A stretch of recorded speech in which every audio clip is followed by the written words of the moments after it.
जो करे सेवा वो ही पाए मेवा। दोनों बहुओं से खुश होकर अम्मा जी ने अपने जेवर दोनों को दे दिए। गीता और आरती ने कहा भी कि आप पहनिए, हमारे पास तो गहने हैं। तो अम्मा जी ने कहा, अरे बिटिया, अब तो मैं बूढ़ी हो गई हूँ, अब गहने मेरे किस काम के, अब तो मुझे ये चुभते हैं। तुम दोनों नई नवेली दुल्हनें हो, तुम पहनो, तुम पर ज़्यादा अच्छे लगेंगे। दोनों बहुएं उन्हें खुश करने का कोई मौका नहीं छोड़ती थी। अम्मा को भी यकीन हो गया था कि अब उनका बुढ़ापा अच्छे से कटेगा। क्या हुआ अम्मा जी, आपने ये चादर क्यों हटा दी? आज सुबह ही धुली हुई चादर बिछाई थी मैंने। तभी बिंदिया एक बाल्टी पानी और झाड़ू लेकर आई और कमरे को धोकर चली गई। अरे बहू, एक दूसरी चादर लाके बिछा दे, फिर बताती हूँ, अम्मा जी ने कहा। आरती ने दूसरी चादर बिछा दी। अब तो बताइए अम्मा, आरती ने कहा। मनगू का बेटा मेरे कमरे में घुस आया था और उसकी गेंद मेरे पलंग पर आ गिरी थी, इसलिए कमरे की सफाई करके इसे शुद्ध करवाया।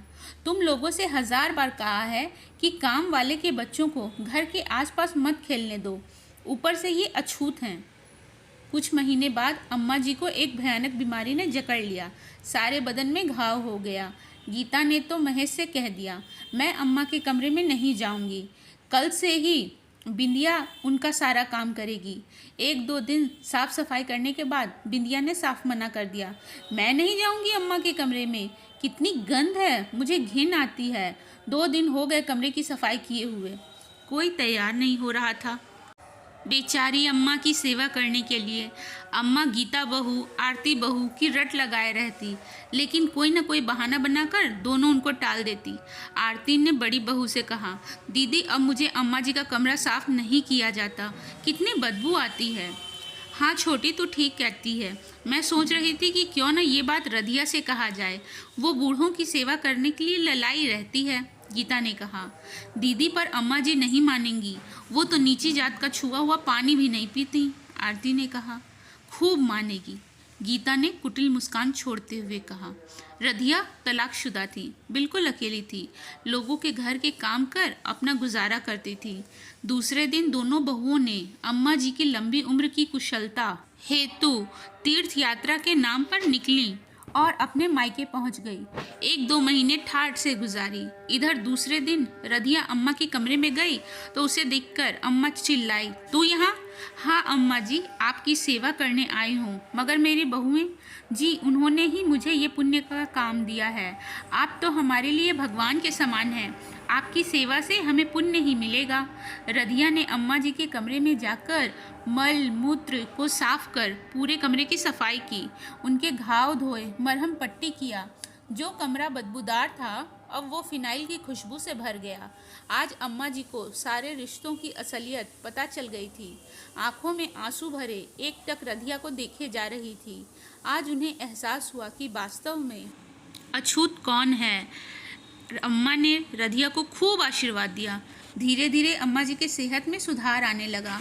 बीमारी ने अम्मा जी को अपने और पराई का अंतर समझा दिया था। अम्मा जी के ठीक होने की खबर सुनते ही दोनों बहुएं मायके से वापस आ गईं और अम्मा जी से कहा, भगवान ने हमारी प्रार्थना सुन ली और देखिए आप बिल्कुल ठीक हो गई। हमने आपके सेहत के सुधार हेतु कितने मंदिरों में भगवान से प्रार्थना की, बहुत दान पुण्य किया और देखिए हमारी प्रार्थना रंग लाई और आप बिल्कुल स्वस्थ हो गईं। तभी वहाँ रधिया आई और अम्मा जी के कमरे की सफाई कर उनके लिए खाना बनाने लगी। अरे तू यहाँ क्या कर रही है? अब अपने घर जा, अम्मा जी तेरे हाथ का खाना पीना नहीं खा सकती, गीता ने कहा। हाँ हाँ, दीदी ने सही कहा, आरती ने गीता की हाँ में हाँ मिलाई। बहू, जब तुम दोनों मुझे छोड़कर मेरी लंबी उम्र और स्वस्थ होने की कामना करने अपने मायके गई थी ना, तब इसी ने मेरी सेवा की, मेरे खाने पीने का ध्यान रखा। आज अगर मैं स्वस्थ हूँ और जीवित हूँ तो सिर्फ रधिया की बदौलत। मैं ही पागल थी जो ऊंच नीच का रट लगाए बैठी थी, लेकिन आज मेरा पापी मन भी पावन हो गया है। आज से रधिया ही मेरी देखभाल करेगी और मेरी सारी जायदाद की वारिश भी यही होगी। मैंने इसे गोद ले लिया है। गीता और आरती बहू, तुम दोनों मुझसे कह रही थी ना कि तुम्हारे पास गहने हैं, तो मैंने तुम्हें जो गहने दिए थे वो तुम रधिया बेटी को दे दो, देखो इसकी कलाई, गला, कान सब सूना पड़ा है। अम्मा जी ने कहा। अंतिम बात सुनते ही दोनों बहुएं चक्कर खाकर गिर पड़ी।